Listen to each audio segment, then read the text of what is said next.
نماز اگر از زندگی رفت به این معنا هست که الله نمیخواه با ما حرف بزنه و ما هم دوست نداریم با خدای خود حرف بزنیم.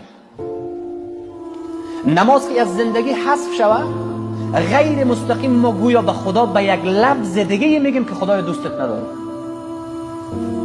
نمیخوام برات سجده بکنم، وقت رکوع کردن به طور نداره، معنایش نمیه دیگه، کدام معنای دیگه نداره. از همین خاطر ترک نماز ترک بندگی هست. این حدیث در حافظه خود بسپاریم. پیامبر گرامی اسلام صلی الله علیه و سلم میفرماید کسی که نماز را قایم میکنه فقط اقام الدین، دین را قایم کرده. کل نماز را، مجموعه نماز را دین میگه دین را قایم کرده. و من هدمها فقد هدم الدین، و کسی که این